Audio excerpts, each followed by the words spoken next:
O deputado Carlos Jordi, da tribuna da Câmara dos Deputados, criticou duramente a participação do ministro Luiz Roberto Barroso, do Supremo Tribunal Federal, em um evento intitulado Livrando-se de um Presidente.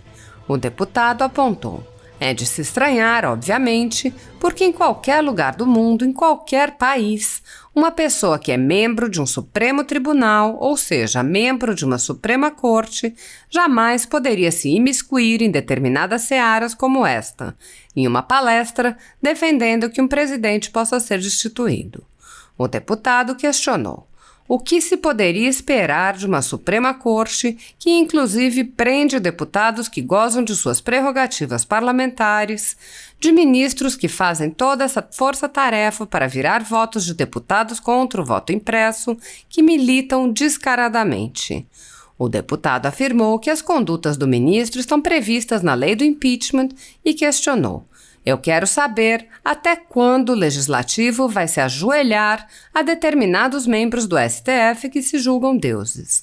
O Senado precisa tomar uma providência com relação a isso, porque isso é um crime de responsabilidade. Se Barroso quer ser presidente da República, que ele se candidate. Se Barroso quer ser presidente da República, se ele quer gerir o Brasil, que ele se candidate, porque ele não teve um voto sequer. Se ele quer legislar, que ele se candidate, mas não tente afrontar a Constituição, solapando as instituições através do Judiciário. A renda deste vídeo, que mostra um pronunciamento de um deputado federal na tribuna da Câmara dos Deputados, está sendo confiscada a mando do ministro Luiz Felipe Salomão, ex-corregedor do Tribunal Superior Eleitoral. O ministro mandou confiscar a renda de vários sites e canais conservadores, entre eles a Folha Política, sem distinção de conteúdos. A decisão do ministro, que visa impedir a atividade do jornalismo conservador independente, foi aplaudida pelo ministro do STF, Luiz Roberto Barroso, então presidente do TSE. Se você apoia o trabalho da Folha Política e pode ajudar a impedir que o jornal seja fechado, doe qualquer valor através do Pix, utilizando o QR Code que está visível na tela ou pelo código ajude@folhapolitica.org. Caso não utilize Pix, há a opção de transferência bancária para a conta da empresa Raposo Fernandes, disponível na descrição deste vídeo e no comentário fixado no topo. Há quase 10 anos, a Folha Política vem mostrando os fatos da política brasileira e enfrentando a espiral do silêncio imposta pelo cartel midiático que quer o controle da informação. Pix ajude@folhapolitica.org. Assista. Obrigado, senhor presidente. Bom, eu venho hoje a essa tribuna para falar sobre mais um fato vergonhoso promovido por um dos nossos ministros do STF. Esses que deveriam ser os guardiões da Constituição e que nós sabemos que a Constituição determina que o STF ele deve julgar e ser o guardião da Constituição, e hoje nós vemos que há uma grande extrapolação de competências, mas o Supremo Tribunal Federal não deve se confundir com as figuras desses que estão lá investidos, porque muitos envergonham essas cadeiras, e dentre eles, o ministro Barroso. Ministro Barroso foi para os Estados Unidos nessa semana para palestrar num evento chamado de Ditching a President, traduzindo para o português: se livrando do presidente, se livrando de um presidente, livrando-se de um presidente. Vejam só, Barroso, esse que todos nós conhecemos por ter sido o advogado do César Battisti e que foi também uma pessoa que fez elogios, enalteceu o estupro de Deus, e que é conhecido por ser um grande militante, inclusive foi um militante aqui contra o voto impresso, fazendo picuinha entre deputados para poder reverter votos no voto impresso, agora estava numa palestra nos Estados Unidos falando a respeito de se livrar de um presidente. É de se estranhar, obviamente, porque em qualquer lugar do mundo, em qualquer país, uma pessoa que é membro de um Supremo Tribunal, ou seja, membro de uma Suprema Corte, jamais poderia se imiscuir em determinadas searas como essa. Está numa palestra defendendo que um presidente possa ser destituído. Inclusive, ele estava lá nesse simpósio que teve como resumo do seu calendário, que era um simpósio sobre desenho constitucional do Poder Executivo da América Latina, e os tópicos incluem populismo, limites de mandatos, sucessão presidencial, instituições democráticas e remoção de executivos. Dentre os palestrantes estava Eneida Desirê Salgado, que esteve presente em ato de defesa de Lula em 2018 contra a prisão do ladrão de 9 dedos que quer novamente vir à República, à presidência da República, para continuar assaltando o nosso país. Esse é Barroso.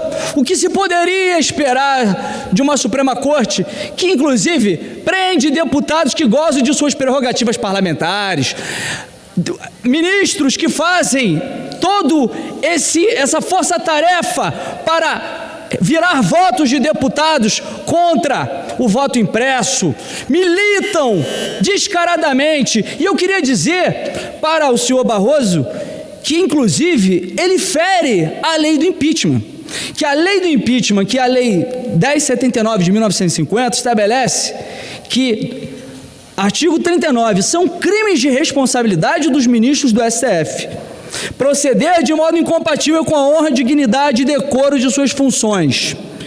E mais importante, para concluir, senhor presidente, e mais importante, o tópico 3, inciso 3, exercer atividade político-partidária. Eu quero saber até quando o Legislativo vai se ajoelhar a determinados membros do STF que se julgam deuses. O Senado precisa tomar uma providência com relação a isso, porque isso é um crime de responsabilidade. Se Barroso quer ser presidente da República, que ele se candidate para concluir, deputado. Se Barroso quer ser presidente da República, se ele quer gerir o Brasil, que ele se candidate, porque ele não teve um voto sequer. Se ele quer legislar, que ele se candidate, mas não tente afrontar a Constituição solapando as instituições através do Judiciário. Obrigado. Obrigado. Senhoras senadoras, senadores, telespectadores, o Brasil está vivendo um momento extremamente delicado. E não é só em função da pandemia, que na verdade é o assunto mais grave que vivemos no país. E onde a palavra vacina é a palavra de ordem, é o que mais precisamos com urgência. Entretanto, há outros assuntos. Por exemplo, o Supremo Tribunal Federal. A democracia, a sociedade brasileira deposita muitas esperanças na altivez, na imparcialidade, na respeitabilidade da sua Suprema Corte. Mas, infelizmente, tem acontecido desvios, exorbitância nas atribuições. Não me refiro apenas à prisão do deputado recentemente, que foi uma arbitrariedade. Por mais desvairado como foi, e foi o deputado preso, mas não era competência, e não é competência de um ministro do Supremo que ao mesmo tempo exerce funções de polícia, de instaurador de um inquérito, de investigador, de vítima e de julgador. Está tudo errado, não pode. A competência era e é da Câmara dos Deputados e da Comissão de Ética da Câmara para o devido processo legal. Então, nós precisamos, nesta hora, repensar. Eu sempre fui a favor da avaliação dos pedidos de impeachment. Sempre fui a favor da CPI da toga, que não se confirmaram por retirada de assinaturas. Mas nós não podemos perder de vista que isto ainda é viável e provavelmente necessário para nós devolvermos ao Supremo Tribunal a respeitabilidade que ele vem perdendo. Não é por outra causa que tenho como primeiro projeto ao chegar aqui em 2015 foi a PEC 35, para que se altere o sistema de indicação dos ministros do Supremo, através de uma comissão de juristas e prazo de mandato de 10 anos. E eu acho que mais do que nunca está se impondo esta circunstância agora para nós debatermos, para restabelecer a confiança, a esperança, a credibilidade da sociedade brasileira no Supremo Tribunal Federal. E daqui para adiante, sempre que possível, quero trazer ao debate esta questão. O Supremo Tribunal Federal, por suas exorbitâncias, pelo extrapolamento de suas atribuições, está merecendo ser repensado. E a PEC 35 é uma das melhores alternativas. É o que eu precisava dizer e disse.